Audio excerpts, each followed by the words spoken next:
Well, to start the show tonight, we're going to spend this hour talking about your automobile insurance. And you may have looked at the policy and you said, oh, I feel secure because I am insured even if the driver who hits me is not. It's called uninsured motorist coverage and underinsured motorist coverage.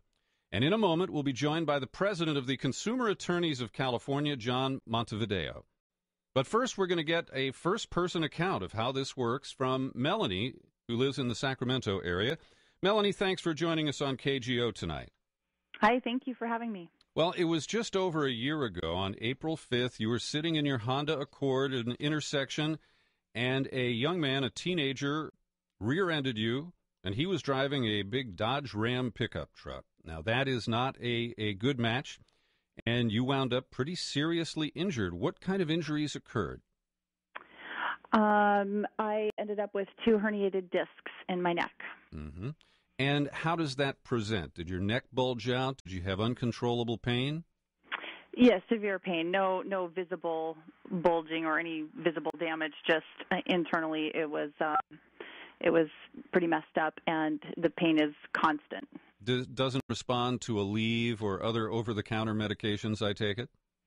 I am not a candidate for those medications. I also have Crohn's disease, so that presents other problems. Okay.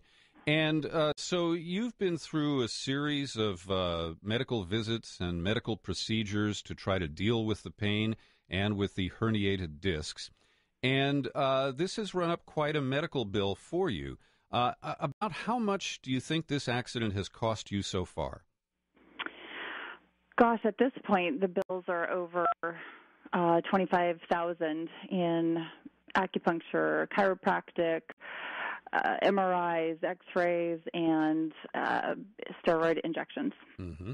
And do you have an estimate of what this ultimately might top out to be? It's been estimated to me at around $150,000 as I'm having surgery next week. Okay. And so what is your insurance coverage? What did it provide in an underinsured accident like this? Well, that's kind of a tricky question.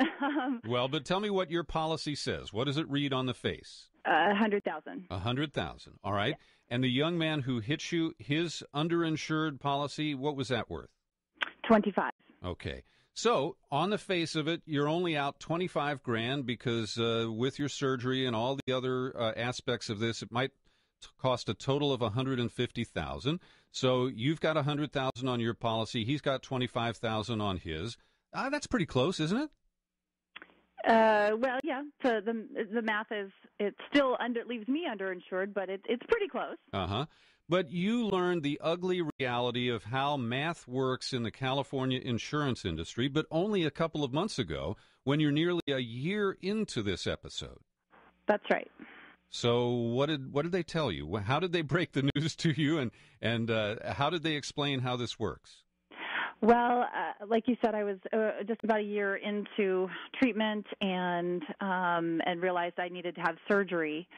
And when I expressed to my attorney that, well, at least I'll get my uninsured motorist, she informed me that it would be offset by the other driver's $25,000. Now, wait a minute. He hit you. There's no question that he's responsible. The accident report shows that he hit you from the rear, and therefore he is the responsible party. He's only got $25,000 in coverage. You've got $100,000, but they're going to subtract his $25,000 from your $100,000 and give you $75,000 tops? Tops, that's correct. Ouch. Yeah. Now, I was not pleased about that at all, considering the enormity of those bills.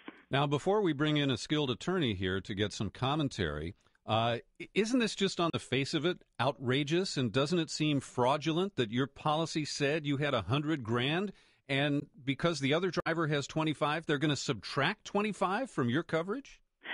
Absolutely. It's actually pretty financially devastating. Those numbers that you gave in the beginning, it's only $25,000 short of, even at its, with my initial understanding that I would have the full $100,000, that would still leave me $25,000 short. That's a devastating number for most of us out here. Yeah, it certainly is. Yeah. And then now to find out it's even more than that, another $25,000 on top of that, it's very devastating. Well, Melanie, let's bring in a very skilled attorney here. He was president of the Orange County Trial Lawyers Association, and he is now president of the Consumer Attorneys of California, John Montevideo. John, welcome to KGO this evening. Thank you very much, Peter B. Good evening to you, and good evening to you, Melanie. Good evening. So, John, explain the fuzzy math here, because I just got finished doing my taxes, and I'm at the top of my math game right now. How do you add 125 and come up with 75? Well, Peter, here's what ends up happening. I mean, what Melanie just faced is what most people face when they finally need what they bought. Because the one thing we need to understand, and I want to put this into perspective a little later, but let's talk about the math. The first thing we need to understand about underinsured motorist coverage, that's what you buy to protect yourself. Yeah. It doesn't protect anybody else. It's solely for you. There's only one time that you can ever use it, and that's the case that Melanie just faced. Mm-hmm. It's that situation where you're injured in an auto accident, and your injuries, like Melanie's, are greater than the other person's insurance policy. That's when you go and you think, you know what? I've got extra protection. I'm going to go use what I got. And that's when you get the cold reality. Mm-hmm. In the state of California, you don't get what you pay for. Here's what you get. What Melanie's receiving from her own insurance company is $75,000. But she bought 100. Yeah. How come only 75? Well, because the statute in the insurance code, as it was drafted in 1984, for whatever reason we don't know, basically said this.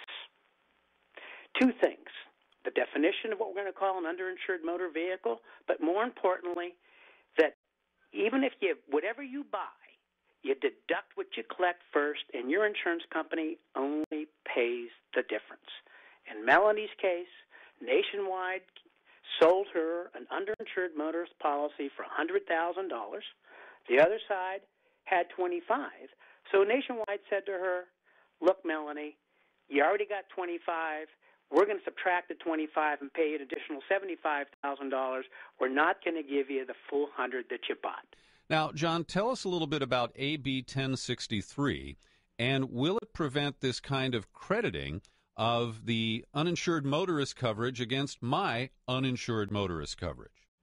Peter B., let me answer the second question first, and the answer is yes. Let me tell you what it does. To get an understanding as to the way the law is now, you have to understand the definition of an underinsured motor vehicle.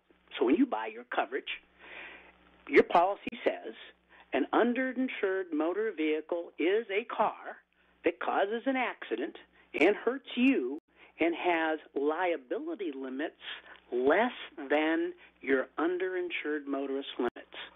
It's not a question of ability to pay for damages. It's comparing the two policies. Let me give you an example.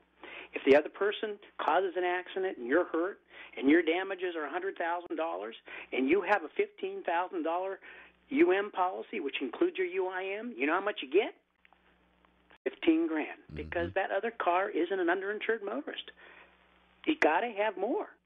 So essentially, when you look at that, anybody who buys a minimum policy within the state of California, because the law requires us to have liability insurance, right? And the law says you got to have a minimum of $15,000. Mm-hmm. So if you've got a minimum of $15,000 worth of coverage, you can't buy any underinsured motorist coverage. So all those folks out there that look at their policy and it says UIM, if that's what you bought, $15.30, you don't have underinsured motorist coverage, because by definition, you'll never, ever get a chance to use it. Mm-hmm. That's the law. So what we've done in 1063, we tried to make it more realistic. We changed the definition, or we proposed that the definition be changed of what an underinsured motor vehicle is. Mm-hmm. Here's what it says. An underinsured motor vehicle is one that causes the accident at fault and has liability limits less than your damages. Right.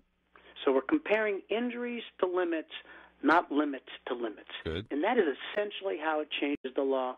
And with that, it, by definition, and it also within it changes and says no offset.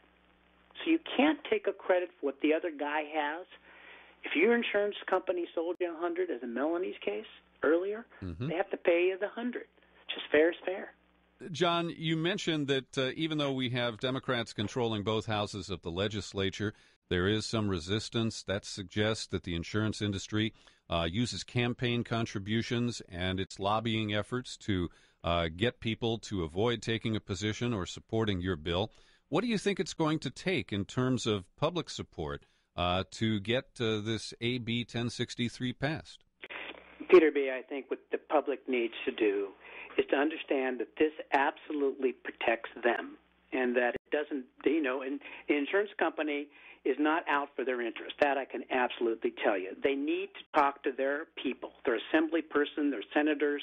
Right now it's in the assembly. Call them, write them, email them. Let them know that this is something for their benefit.